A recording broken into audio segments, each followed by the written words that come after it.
Terima kasih Anda masih bersama kami di Berita Padang. Bagi Anda yang baru saja bergabung, kami hadirkan kembali 3 berita utama pada pagi hari ini.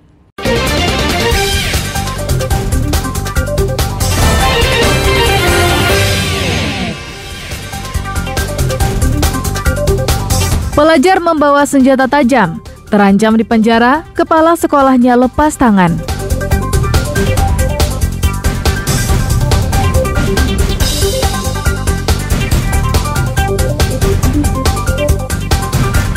Jaksa datangi sekolah-sekolah untuk redam tawuran pelajar.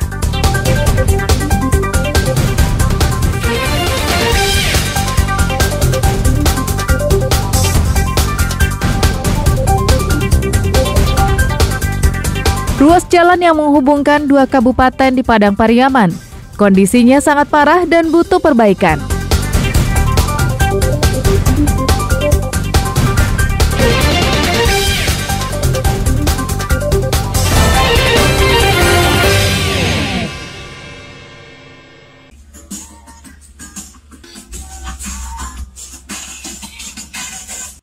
Anggota Reskrim Polres Mentawai mendatangi rumah tersangka di Desa Saurainuk, Kecamatan Sipora Selatan, Kabupaten Kepulauan Mentawai untuk menangkap D yang telah mencabuli anak di bawah umur. Tersangka tak bisa kabur karena kepalanya masih diperban akibat dianiaya keluarga korban yang geram dengan perbuatan lelaki tua tersebut. Penangkapan dilakukan berdasarkan laporan dari orang tua korban. Aksi bejat tersangka dilakukan beberapa hari lalu. Saat itu tersangka datang ke rumah korban untuk menemui ayahnya. Namun sang ayah sedang di kebun dan di rumah itu hanya ada korban seorang diri. Saat itulah pelaku membekap korban, memaksanya masuk ke rumah dan mencabulinya. Korban yang baru berusia 7 tahun tak bisa berbuat banyak. Ayah dan ibu korban mendatangi pelaku untuk mengetahui kebenaran informasi tersebut. Pelaku mengaku khilaf dan minta maaf. Tapi keluarga korban tak menerima begitu saja. Pelaku dianiaya dan kemudian dilaporkan ke polisi. Ya, pelaku dengan inisial BB sudah bisa kita tangkap dan sekarang kita amankan di Mapolres Kepulauan Mentawai. Kemudian berkaitan dengan persangkaan pasal, kita sangkakan pasal 81 ayat 1 Undang-Undang Nomor 17 tahun 2016 tentang perlindungan anak, di mana sanksi pidananya minimal 5 tahun dan maksimal 15 tahun. Selain dihukum secara adat, tersangka juga dijerat dengan Undang-Undang Perlindungan Anak dengan ancaman hukuman 15 tahun penjara. Beni Eka Putra melaporkan dari Mentawai.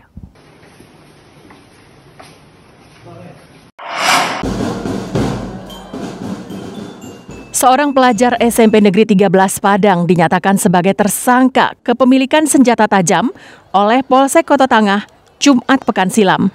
Kepala SMP 13 Padang mengatakan hal itu di luar tanggung jawab sekolah karena kejadiannya bukan di lingkungan sekolah. Kepala sekolah menyerahkan sepenuhnya proses hukum kasus tersebut kepada polisi.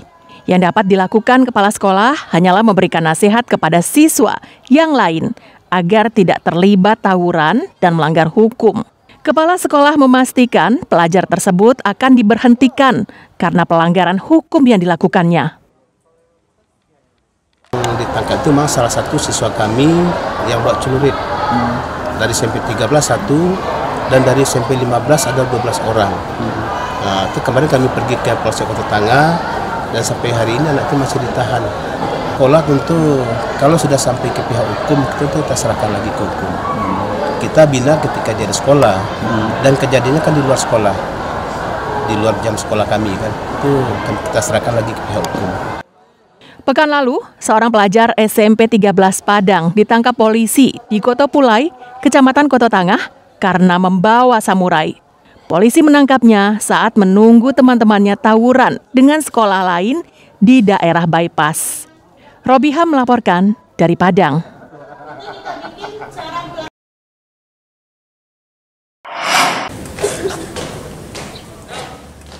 Maraknya tawuran pelajar di Kota Padang menimbulkan keprihatinan berbagai kalangan, termasuk dari Kejaksaan sebagai salah satu aparat hukum yang menangani kasus tawuran tersebut. Untuk itu, Kejaksaan Negeri Padang mengunjungi sejumlah sekolah. Senin pagi, SMP Negeri 13 Padang dikunjungi pertama kali. Sekolah ini dipilih karena minggu lalu 2 siswanya berkumpul dengan pelajar sekolah lain untuk tawuran. Namun aksi tersebut urung dilaksanakan karena polisi lebih dulu menangkap mereka. Kajari Padang memberikan penyuluhan hukum. Siswa diberikan pemahaman bahwa tawuran merupakan tindak kriminal yang dapat dijatuhi hukuman penjara. Bahkan dengan membawa senjata tajam pun, seorang pelajar sudah bisa dipidana. Melakukan kunjungan ke sekolah. Untuk hari ini secara serentak di 6 sekolah di SMP. Dilatar belakangi oleh banyaknya kasus kenakalan remaja terjadi di Padang. Antara lain ada tawuran. Sementara itu, pengamat pendidikan dari STQ PGRI Padang mengatakan kenakalan remaja merupakan tanggung jawab semua pihak. Namun yang paling berperan adalah orang tua dan guru. Sebab anak-anak banyak menghabiskan waktunya di rumah dan di sekolah. Evaluasi sebagai pemerintah daerah, kemudian juga dinas pendidikan, tentu selalu untuk memberikan bimbingan kepada anak-anak kita melalui kepala sekolah, melalui guru-guru kelas. Apalagi yang terjadi belakangan ini adalah sekolah menengah pertama SMP yang sudah notabene juga membawa sajam, itu membahayakan. Dengan penyuluhan hukum ke sekolah-sekolah diharapkan bisa meminimalisir kenakalan remaja, terutama tawuran yang mengarah ke tindak pidana. Robiha melaporkan dari Padang.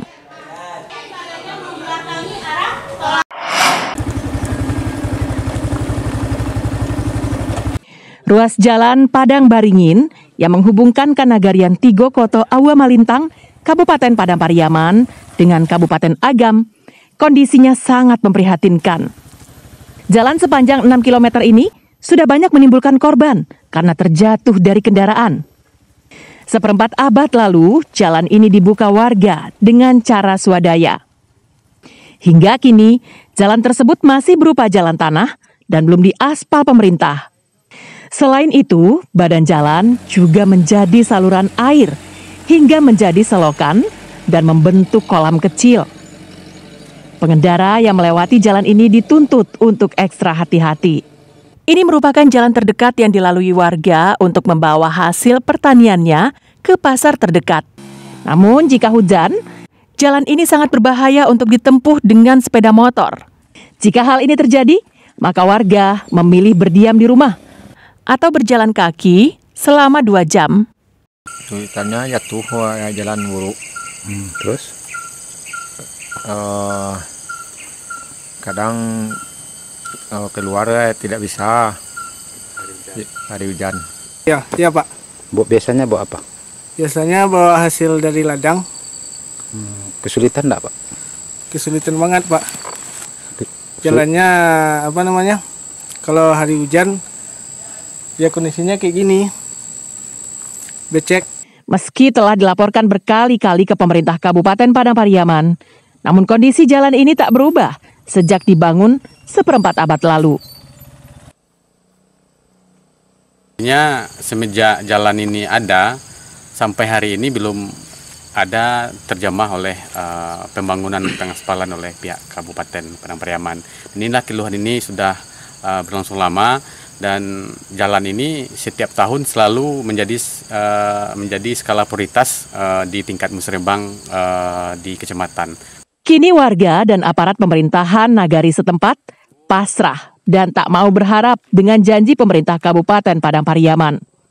Pasalnya berdasarkan pengalaman, harapan yang mereka gantungkan selalu berakhir dengan kekecewaan.